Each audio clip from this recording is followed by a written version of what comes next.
Hey everyone. This week's Moment of Zen is a feed drop of my new podcast with Samo, political scientist and founder of the Bismarck Analysis.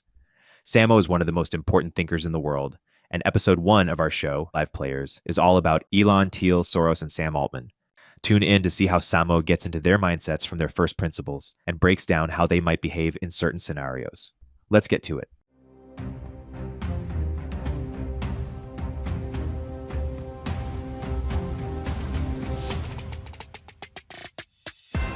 Welcome to Live Players, where political scientists and strategists Samo and I discuss the key individuals with the power to alter our current society. Every week, we provide analysis of the news and case studies of live players as well as key institutions and technologies that make up the global power landscape. Let's dive in. Samo, welcome to our first episode of our new podcast, Live Players. Really excited to do this with you. I'm excited to get this started. So let's give a brief background as to the term live players. It's a term you've coined and you've popularized. Why don't you unpack the significance of that term and why the inspiration for the podcast? Yeah. The most basic observation is that nearly everyone is following conventions, right? You follow conventions and pre-designed scripts in your life, be it through the educational process, be it following the standards of your industry.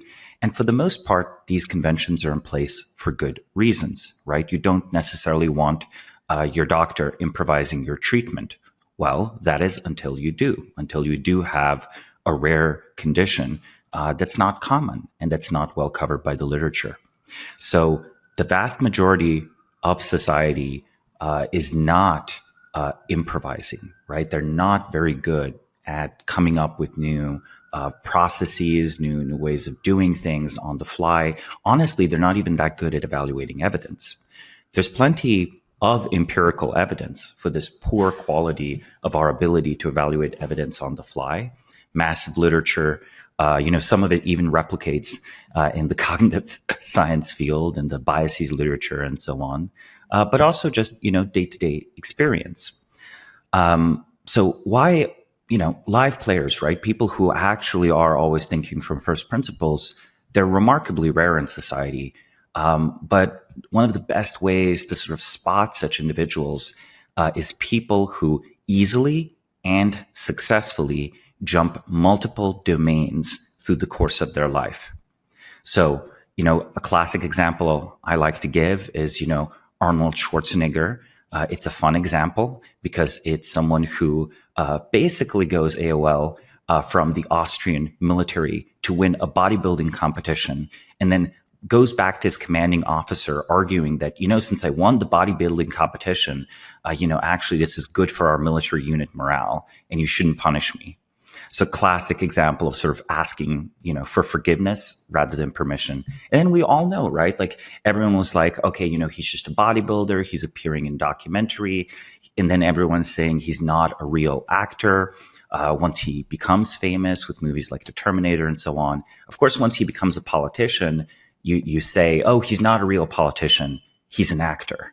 And if he were interested, I'm sure he could even return today and just be a tech CEO of a major company. Like if he shows up in Silicon Valley and started fundraising for an AI company, yeah, come on, who wouldn't take that? Who wouldn't take that investment? CEO of OpenAI, perhaps. I'm just kidding. I mean, the position is changing hands so rapidly.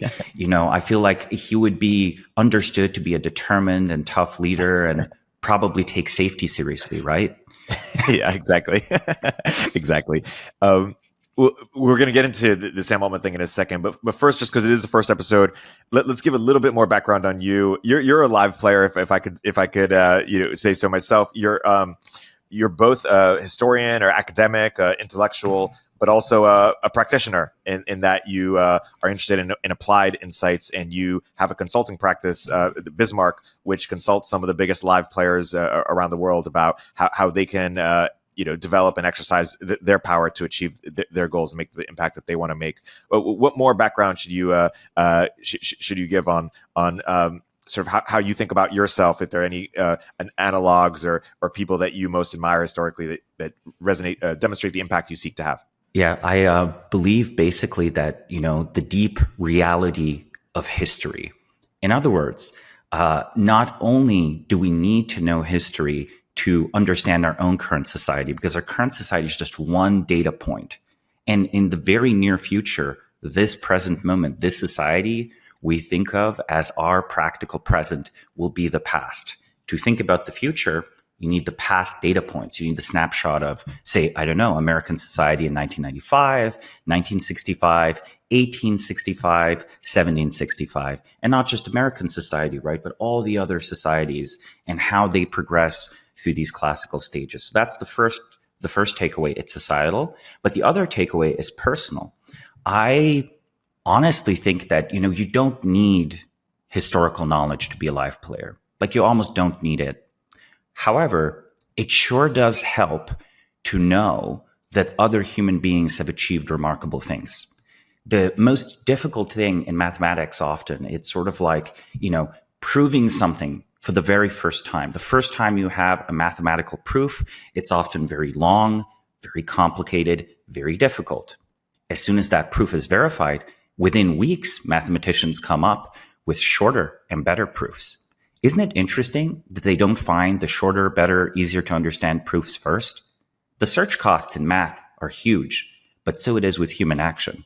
So when you look at past remarkable individuals, you find existence proofs. You're like, wait, it is possible for a person to, say, be an entrepreneur and then go into politics, or it is possible to have a deep exploration of knowledge and human nature and then go and,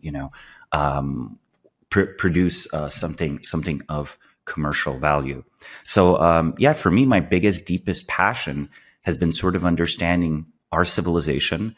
Why is it rising? Is it falling? What are future civilizations going to be like? Since I don't think ours is going to be the last one. We're not going to be the first immortal one. I'm willing to say that.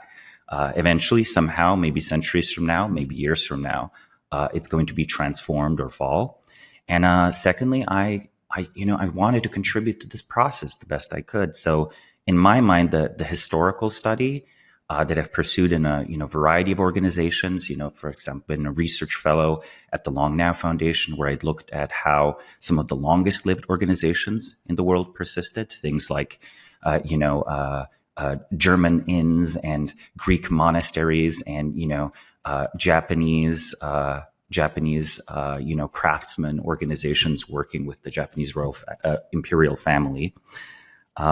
But also, I look at the data points of today, and that's what my consulting firm, Bismarck Analysis, is all about. I provide a perspective to my clients, and I also learn from my clients. And, we mostly work with technology companies, but we've done work for philanthropies, for governments.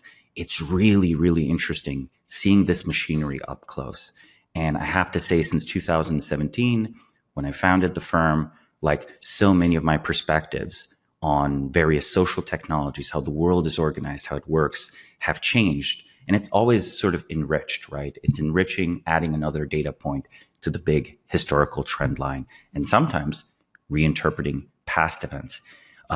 Winston Churchill was a good historian because he wrote history in a literal sense as well, right? He wrote the history of World War II. And once the war was over, he wrote, of course, a flattering story about himself.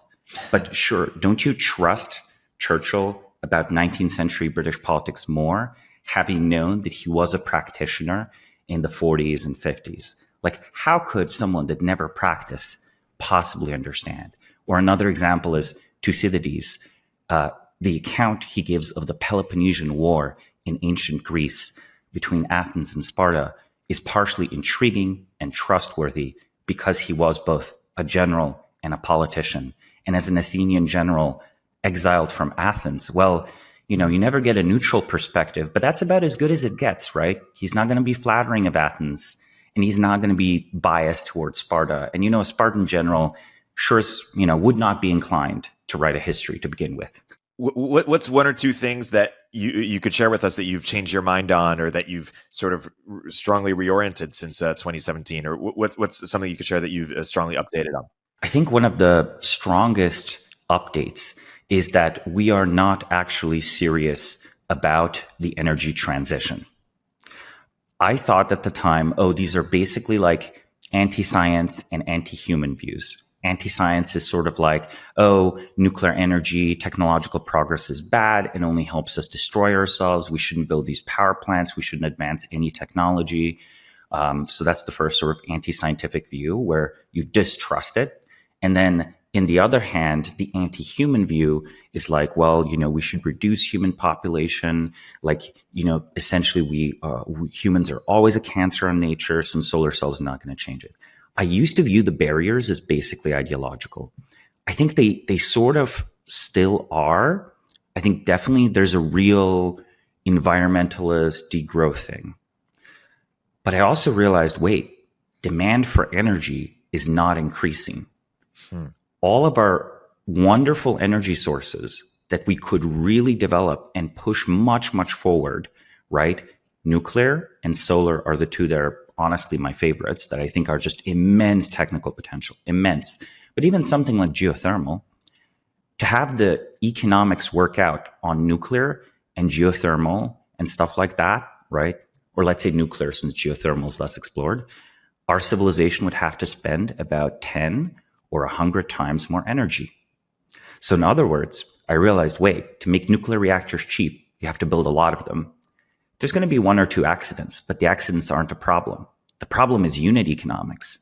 There's a missing country, a country of 10 billion people or 100 billion people with a unified regulatory environment that spends per capita at least as much energy as China or as much as the US.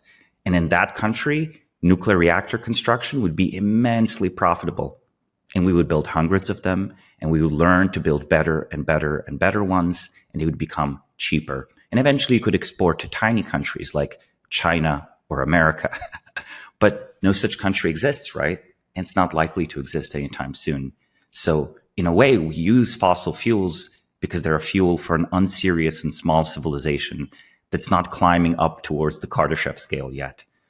So maybe the best way to get clean energy would be to spend vastly more energy than we are now, ironically. And do you see that happening potentially anytime soon, or do you think we are going to remain unserious about this for a while? I mean, I think we are sort of plodding along with a solar revolution that we almost kind of don't deserve. Like solar will eventually get good enough to make electricity cheaper. And that's the actual way to beat coal. The actual way to beat coal is to make it cheaper, because no matter how well you think you regulate things internationally, there will always be a poor country that's like, you know what, we could be richer by just burning coal. And who are these people who have already burnt their coal to tell us that we can't burn coal, right? Who is this Germany, this Japan, the US? Why do they get to be rich? We're going to emit our carbon too. So this is even assuming you totally believe in global warming. You still will be like, look, you guys got your fill. Why don't we get our fill? So because of that, you have to beat coal on price. It actually has to be the best way. So I think solar might push us there. And once we get clean energy because of solar, we might be more open to spending energy on, I don't know, supercomputer clusters, for example. Because in this, if you take this like crazy assumption, and I acknowledge it's something we could have and maybe will have a whole podcast episode on seriously, then, I don't know, something like the high energy costs of Bitcoin mining or whatever, or the high energy costs of training runs and running the servers for the AI stuff, that's actually a feature. Like I could easily see us spending 5 or 10 times more energy on that. I could also easily see us spending much more energy on transportation technology over time, right? Especially if we reach the point where we're, synthesizing aircraft fuel, which is something that's, being worked on. You could have a situation where the grid electricity is used to synthesize carbon neutral airline fuel, because you can take carbon from the atmosphere or elsewhere from the system and just make synthetic fuel. And these are all well-known technical possibilities. It's just the economics of them are tricky. we'll put a cliffhanger in that and do a whole episode on it at some point. But I do want to segue into a bit of a deep dive on some certain live players. First, let's talk about the one of the moment, Sam Altman. You know, we're talking on just a couple days before Thanksgiving, and by the time this releases next week or so, maybe the drama will be resolved. You know, changes by the minute. But let me ask you and say, hey, a few days after Sam was ousted by the board, what are your most interesting reflections, either on Sam himself, on the board structure, the nonprofit, or the surrounding sort of public perception? What do you think we've learned, or what do you find most interesting? Well, honestly, events are still unfolding, so we see how they occur. But I think it's already been proven beyond a reasonable doubt that Sam Altman is a live player. Look, when you are deposed by your board, either a for-profit or nonprofit, usually that's that. And usually the board has in advance figured out someone to receive and carry out the transition. It's not, you don't have a protracted search for a transitional CEO. Whoever is named by the board usually just does that. In Sam's case, however, I think he's well liked in the company. But let's also reflect. It is not enough to be very popular or well-liked to get 700 out of 770 employees to sign a statement, which has happened in the past few days, that they will quit and, maybe go work for Microsoft unless he is reinstated. Like that requires substantial support from other executives at the company. This requires team leaders talking to their teams. This requires people who are senior and junior encouraging each other to sign. This was a wonderful agenta campaign. It's not that it's not tapping into real sentiments of the people at OpenAI. It's just clear that kind of activity requires coordination, right? It's not correct to think of it as they're all just sort of spontaneously following. It's like, no, this has to be something that was done in stages. And he's completely winning the PR war, completely, right? He was there with the first take on the story and what's happened.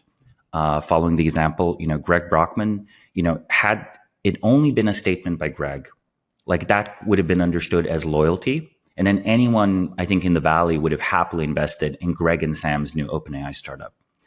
But they got the snowball rolling. And once you have this kind of open rebellion, then you flip the script on the board. It's like, I shouldn't go. You should go. I don't think we've ever seen that. Yeah. And I feel like the for-profit versus nonprofit stuff, I honestly think it's a distraction. I feel if it was a for-profit board and they made this argument to Sam, and let's say they would say, oh, you're not going fast enough, which, by the way, let's remember, a few days ago, all of our, accelerationist friends on Twitter before this drama, they were all, Sam Altman is slowing down AI progress. He's putting down regulations. He's a decel, right? That's the term. They all like him now. But you can imagine a world where there's a for-profit board that's like, why is Sam Altman, talking about safety, and why is he slowing down product release? But in that world, I think he could have done the same exact thing. And I think it's because he has successfully created a classical startup. I think people today don't understand how much early startups in the 1990s and early 2000s were cult-like. People there genuinely believed in a mission that was carried out through a for-profit vehicle, but no one working in them was profit maximizing.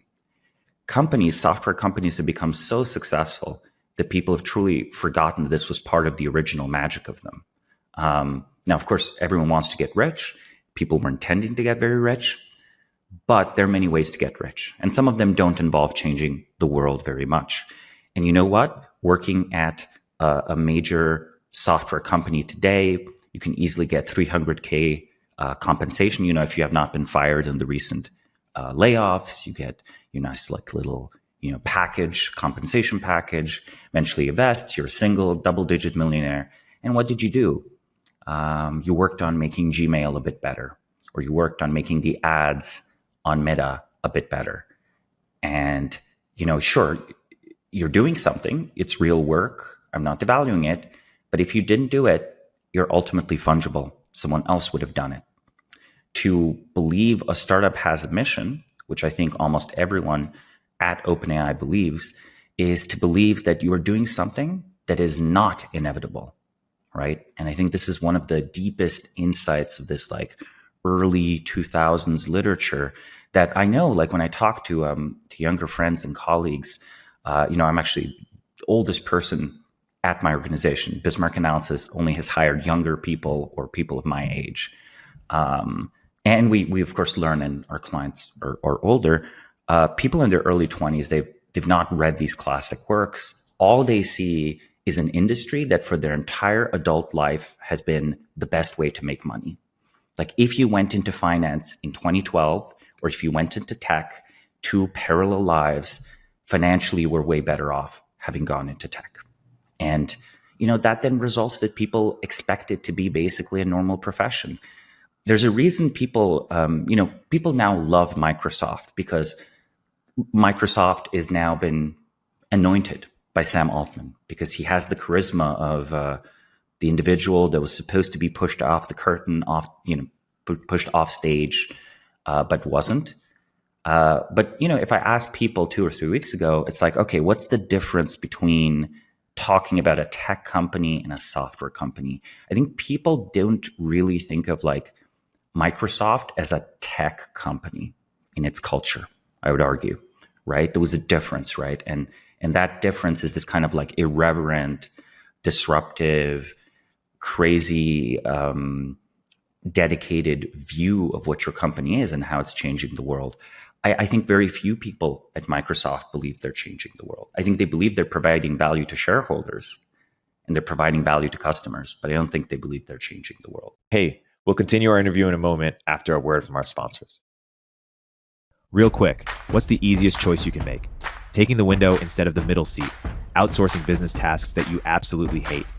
What about selling with Shopify? Shopify is the global commerce platform that helps you sell at every stage of your business. Shopify powers 10% of all e-commerce in the US, and Shopify is the global force behind Allbirds, Rothy's, and Brooklinen, and millions of other entrepreneurs of every size across 175 countries. Whether you're selling security systems or marketing memory modules, Shopify helps you sell everywhere, from their all-in-one e-commerce platform to their in-person POS system. Wherever and whatever you're selling, Shopify's got you covered. I've used it in the past at the companies I've founded, and when we launch merch here at Turpentine, Shopify will be our go-to. Shopify helps turn browsers into buyers with the internet's best converting checkout, up to 36% better compared to other leading commerce platforms. And Shopify helps you sell more with less effort thanks to Shopify Magic, your AI-powered all-star. With Shopify Magic, whip up captivating content that converts from blog posts to product descriptions. Generate instant FAQ answers. Pick the perfect email send time. Plus, Shopify Magic is free for every Shopify seller. Businesses that grow, grow with Shopify. Sign up for a $1 per month trial period at shopify.com/momentofzen. Go to shopify.com/momentofzen now to grow your business no matter what stage you're in. Shopify.com/momentofzen. Compliance doesn't have to be complicated. In fact, with Vanta, it can be super simple. Trusted by over 5,000 fast-growing companies like Chili Piper, Patch, Gusto, and Juniper, Vanta automates the pricey, time-consuming process of prepping for SOC 2, ISO 27001, HIPAA, and more. With Vanta, you can save up to 400 hours and 85% of costs. Vanta scales with your business, helping you successfully enter new markets, land bigger deals, and earn customer loyalty. And bonus, our Moment of Zen listeners get $1,000 off Vanta. Just go to vanta.com/zen. That's VANTA.com/ZEN. It's interesting, Sam has sort of sped run or potentially sped run a Steve Jobs arc if he comes back. But the people that people often compare him to are Elon and Thiel. Why don't you do share some brief reflections on what you find most interesting or most distinct about perhaps those three people, or how do you compare and contrast perhaps the biggest live players in technology or just in business today? Well, each of those individuals is, worthy of several books, and books have been written, many articles have been written, many friends and people I immensely respect have, said far wiser things than I could. But to really sketch out a few interesting basics, it's I think Thiel is extremely good at noticing when the common consensus is correct or wrong for basically bad reasons. And I do include correct here, where whenever you think that even if people are directionally making the right bet for the wrong reasons, there's some financial alpha there. There's some possibility of finding that distinction. And if I were to contrast that with, say, Sam or Elon, I think it's sort of like I could come up with a basic schema where say like Thiel might be, Sam Altman might hear the common wisdom, and his response would be yes, and Thiel's response would be no, but, and then I don't think Elon's even listening. Where I think that Elon's perspective is so first principles driven that while he does recognize what is popular or not and can work with it, his decisions as to what to do next are not tied at all to the mainstream, but are following, I don't know, like a technology tree chart derived from basic physics or his favorite science fiction story. Thiel's question is like, how is the mainstream wrong and what can we do about it to make it correct? Which makes him a great, technology investor, a great technologist, but also a great investor. And Sam will like see where the enthusiasm and energy lies, and it's like, okay, can we harness this and even further develop it, even grow this, and push it somewhere real? Like he sees, like, I don't know, cryptocurrencies, and he's like, what about WorldCoin? Like, what about a coin for the world that changes the world economic system? To be prepared for the post-scarcity future. He sees a green energy. Great. Let's have a fusion company, right? And so on and so on. But it is downstream off of what I think he sees as viable in the landscape. Meanwhile, Elon will go and look at the space industry when everyone thinks it's hopeless. Everyone thinks it's a mature industry. Everyone thinks it's a hyper-regulated industry, and go make SpaceX. He's going to go into a crowded field of lots of green companies, all of them failed basically from the Obama era, and try to make the electric car, but have it work this time because, the batteries keep getting better. So logically, eventually a car company would work, but you would have to think of it not in terms of car companies, but the raw energy potential of batteries. And also think that it's, important for global warming or important for human technological development, or possibly important to save capitalism. Because this is a missing side of things that people don't consider.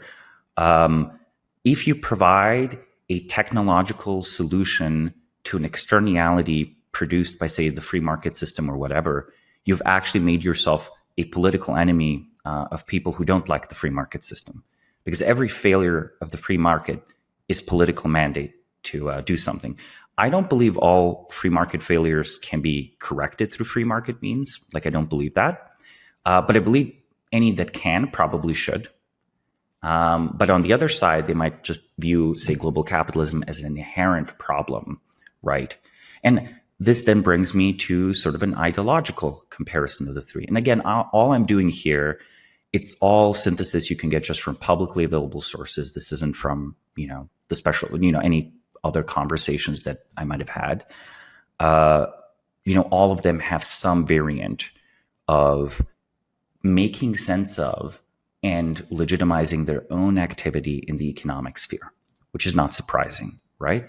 And I think the contrasts would be, Thiel's view would probably be very closely related to preventing violence on a global scale and the abuse of individuals and the scapegoating of individuals.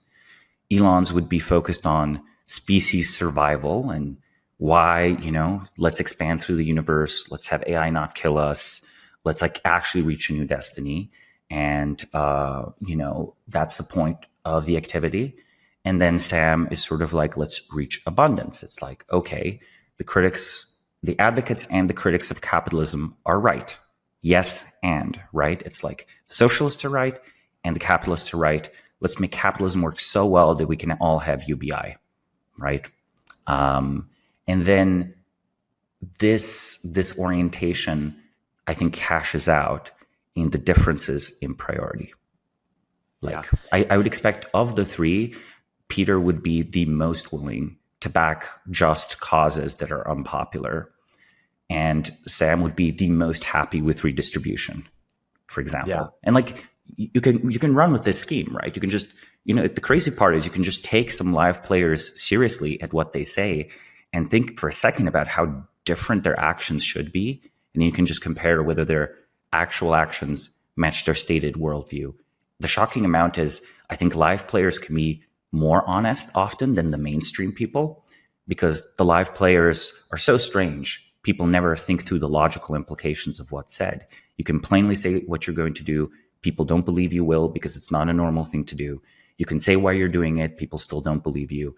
And only after it's all already been done, they're like, wow, who could have predicted this? And I'm like, well, you could have listened to the person. Yeah. They said what they were going to do. It's fascinating how much that resonates, because Sam is able to identify trends that people are excited about, and thus that makes him an amazing fundraiser and recruiter, and perhaps one of our best. And Thiel is looking for where the mainstream is wrong, and so he's willing to take big bets that make him very unlikable by many people at the time. Also in perpetuity, but often vindicated. Trump.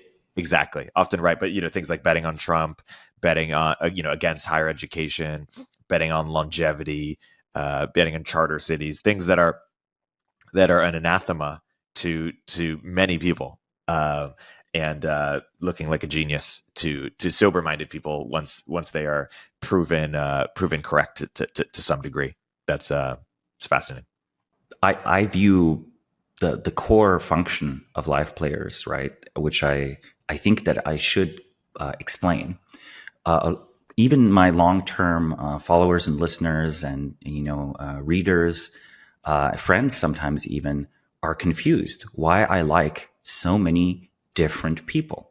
Live players who often have completely incompatible ideologies, or might even seem to be at odds with each other, right? Pushing society in like very different directions. The simple reality is, I think of these people as absolutely necessary. They are the stem cells of society. All we are living in are institutions that were founded, sometimes by great founders, sometimes by people who aren't quite great founders, who are just live players. And our society would be brittle, dying, aging, and ossifying without occasional live players. It's actually very, important that society both has its bones, its skin, its organs, like all of the people like ourselves who, mostly abide by convention and mostly do what is expected and what's well-trodden wisdom. But we need stem cells, or society will undergo crisis. It might seem tempting to say, oh, this or that live player, I choose that one. But unless you're a live player, there's really no strong epistemic standard you can apply to that, except for, are they deviant from norm in some way? And if that's the standard, well, if we eliminate those, if we make that bet, then again, society would be static and unchanging, and will become brittle and will begin to decay. And I really think that's, my opinion is, more live players, please. And I sometimes suspend judgment. I feel sometimes I personally might disagree with someone, but I'm like, if I 60% disagree with you, the 40% you will do as a live player will still probably improve society. Like it'll renovate some part that was destined to decay or destined to fail anyway. And the stuff I disagree with, well, it's probably going to be corrected later in the story by a different live player. So I'm fine. I just want to accelerate live players, full stop. And I endorse them. and I want them to thrive. And I think we should be doing our best as a society to generate more of them, since we are metaphorically and literally growing older and visibly older. Hey, we'll continue our interview in a moment after a word from our sponsors. If you're a startup founder or executive running a growing business, you know that as you scale, your systems break down and the cracks start to show. If this resonates with you, there are 3 numbers you need to know: 36,000, 25, and 1. 36,000. That's the number of businesses which have upgraded to NetSuite by Oracle. NetSuite is the #1 cloud financial system, streamline accounting, financial management, inventory, HR, and more. 25. NetSuite turns 25 this year. That's 25 years of helping businesses do more with less, close their books in days, not weeks, and drive down costs. 1, because your business is one of a kind, so you get a customized solution for all your KPIs in one efficient system with one source of truth. Manage risk, get reliable forecasts, and improve margins. Everything you need all in one place. Right now, download NetSuite's popular KPI checklist, designed to give you consistently excellent performance, absolutely free, at netsuite.com/zen. That's netsuite.com/zen to get your own KPI checklist. netsuite.com/zen. What would a live players academy consist of? Or is that a bit of an oxymoron? Or can they not be facilitated or discovered or made in some way? Well, I think it's not an oxymoron for the first generation. It might be an oxymoron for the second, third, or fourth generation, right? Because cohorts are immensely valuable. It's definitely the case that I think the proof of possibility that remarkable things can be done, and it being normal in your social circle to have people do remarkable things, I think that brings out the live player potential in almost everyone, right? You can go with the straightforward imitation and say, oh, Elon made an electric car company, I'm going to make the electric car company. Or you can take the story of he made an electric car company, it's possible to, do green tech. Or you might take the even smarter story of, there's like physics fundamentals that are not yet priced into the market, and people are not thinking about the longer perspective and the raw technical potential. They're just seeing what companies have come into existence already. I think an academy of live players would basically bring, and I wouldn't even call it an academy, right? But it could be anything. YC, if you explain YC today as a kind of that it started as a startup academy, it sounds very sensible. It kind of makes sense. We know what a startup accelerator is. At the time, it was far less obvious, right? I think it was one of the first ones, no? Or at least one of the first ones that combined like deep mentorship and network creation. Well, just look at the list of that first cohort, right? Let's say Sam, who is the past and maybe future CEO of OpenAI, he's there, but then also Emmett Shear, the intern CEO. And I think,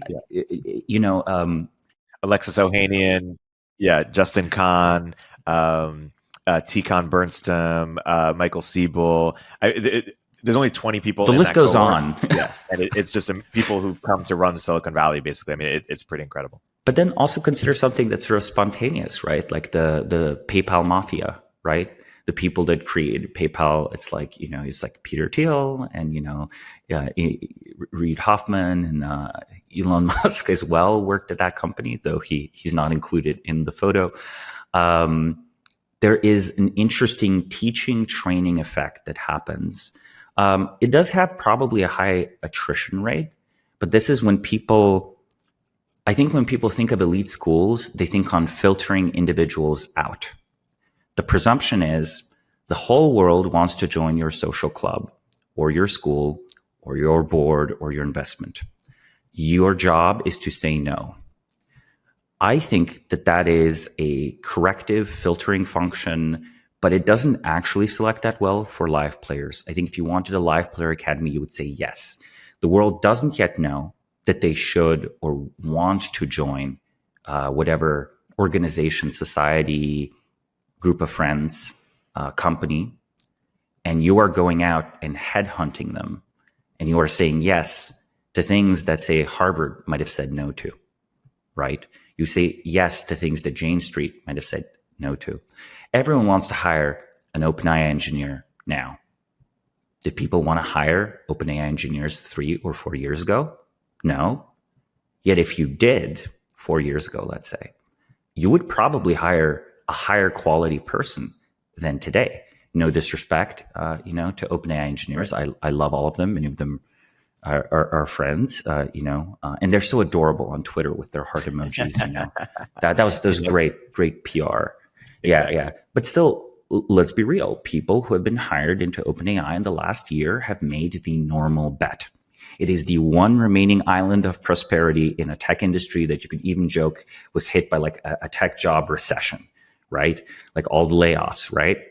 Yeah. So totally. 4 years ago, though, whatever you think of like Ilya or Breckman or whatever, these were like amazing people willing to do something that's like outside the norm. So if you had hunted them back then, that would have been both a live player move and also live player training.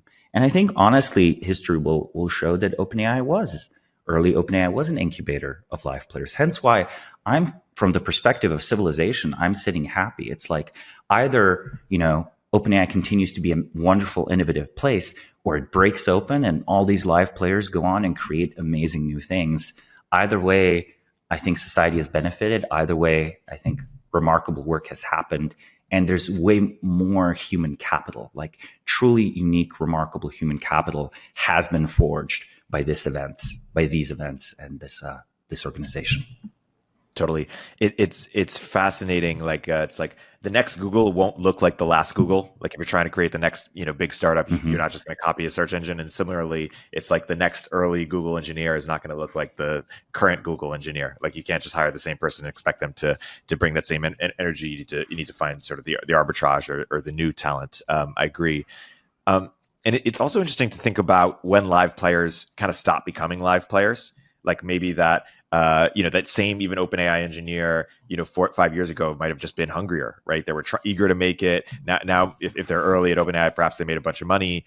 And you could look at someone like Paul Graham, right? Like Paul Graham was certainly a live player when he was creating YC, but is he a live player right now? I don't know, right? So, but you can get a sense that Sam Altman 10 years from now is probably still going to be a live player. Like there's something to just the durability of these people. And also, sometimes when these people who were once live players kind of check out. I mean, they retire partially because it's not two reasons, right? Reason number one, they were moderately ambitious or very ambitious, and their ambitions are fulfilled. You have to be kind of unreasonably ambitious and have a goal that extends beyond the possibilities of what a single individual can reach, yet at the same time is something you can meaningfully contribute to. Because if it's something that's beyond the lifespan or energies of a single individual and impossible, then okay, that's just like a fantasy. That's futility. So the life players are actually people that have larger than life ambitions in a technical sense, right? Larger than what is possible in a life, so they don't run out of stuff to do towards that goal. And it has, secondly, also a decent feedback loop where they have some successes that make measurable progress towards that goal. So that's reason number one. They were very ambitious by almost any reasonable standard, but not larger than life. And number two is, honestly, psychologically, it's very, very difficult to sustain yourself when there is a constant stream of basically even your friends, family, even the friends and family you make after success, disagreeing with you, right? It can wear on people. And at some point they're like, everyone hates me for doing this. I think I'm doing it for everyone. Or maybe they don't think that, but some of them certainly see themselves almost as like servants of a greater, nobler cause, right? Some of them are more objectivist, right, in their thinking. Like that's also a valid way to be a live player. no disrespect, but the if you see yourself as like helping all, and you're receiving constant negative feedback from all, where the negative feedback isn't constructive criticism, it's just you are a bad person, you are aberrant, you're not good, it eventually might get to you. Like you might have the energy in your early 20s just for biological reasons to overpower it. And you're like, later in my life, they're going to see and they're going to know, and maybe they'll even like me, which is very insecure. But let's be honest, we all of us are human beings. There's some ways we are all insecure. Even extremely highly accomplished people can be insecure. Maybe especially. And later in life, this expected reward doesn't happen. Yeah. And then you're tempted to just retire. You're like, I'm a famous actor, I'm a billionaire, I'm a successful musician, I'm a Nobel Prize winner. Time to garden, time to, I don't know, go on the beach, time to party, time to spend time with my grandkids. Yeah, Jeff Bezos. Yeah, I mean, I still am sort of hopeful. I sort of feel like he seems like he's like being rejuvenated by love. Also probably advanced medical technology, but mostly by love. And I wouldn't be shocked if he there's a way in which being very happy with someone, at first you go down into the rabbit hole of the relationship, but then the happy relationship is a foundation to do even more. So currently I would agree, he looks like he's retiring, but I wouldn't be shocked if they stay happy, that he actually comes back and does remarkable things. Yeah. And one thing you've also covered on your Bismarck brief, which is a must read for anyone listening to this, if you don't already subscribe, but you have to subscribe, is you do deep dives on live players who've had a durability to them, but have evolved the game basically from capitalism till philanthropy in some cases, like Soros or like Gates or like Coke. What is it about this kind of transition, or what do you find commonalities, or what do you find so interesting about people who make it big in business and then say, okay, I'm going to take that same energy and apply it to philanthropy? I mean, first off, I think they're one of the more important shapers of American society. There's a very real way in which, if you take an active role in philanthropic spending, you can shape the very important intangibles of society. There are many, many things that can be done for profit, but political power, often you spend money to have political power or to have cultural influence, and it's not like easily monetized. And, the market does what the market does. And there are some things that are not profitable, but change society and lock in various path dependencies. And if you're never willing to exit market logic into patronage logic, that is always going to be owned by your enemies, or is always going to be less ideal, less great. If you are successful, the snowball of economic efficiency eventually gets so vast, so big, that while you can reinvest and keep on creating amazing new companies, I think Elon's a great example of doing this. Bezos was a great example of doing it, right? For example, I think he is serious about Blue Origin, for example. It might be his next Amazon 10 or 20 years down the line. This is a space company as well. It is the case that for most, it's sort of like, okay, is my life's impact 1% greater GDP for the planet? It's a pretty good impact. But of these 10 choices that a wealthy society could be, which direction does it go in? So I find it interesting in that way. It's it's sort of looking at the people who have chosen sort of influence over an immediate return, because that also shows that they are not they're not playing a cookie clicker game, right? They're not playing a game where the number has to go up, though it's a very fun game. Anytime you want to make a number go up, it's extremely addicting, and money is useful. But I think the more of it you have, the more painfully aware you become of the ways in which there are things money can't buy, which isn't happiness. Okay, we can, a lot of happiness can't be bought, but some happiness can be bought. It's more, there are structural things in society that no matter how much money you have, you can't really just use money in a straightforward way to get them. So philanthropy is actually a way to spend money to get some of them. And it's also a way to advocate for values, institutions, right, that are non-monetary. Now, for we mentioned Soros, Coke, Gates. I think that for Soros especially, his view was that political disaster is always possible. So if you interpret, and we could again talk about Soros for a whole hour, his storied career. For those who don't know, George Soros was a very successful investor, rising through London firms in the 50s and 70s, rising then further in New York in the 80s, and, you know, shorted famously the British pound in the 1990s, and also created the Open Society Foundation, a foundation that was in 2018 barred by Viktor Orban from operating in Hungary, an organization that's actually, you know, and by the way, that drew accusations of anti-Semitism. But then the funny part was the Israeli embassy was like, no, he's actually a troublemaker. Like, look at this Palestinian stuff he's funding. So I found that super funny, right? When Israel backs Hungary, it's like, okay, that's very interesting what's happening there. It's not the fact that, you know, Soros is like, Hungarian Jewish American, right? He pisses off a lot of people, even his erstwhile allies on the center left. Like in 2004, he was anti-invasion of Iraq.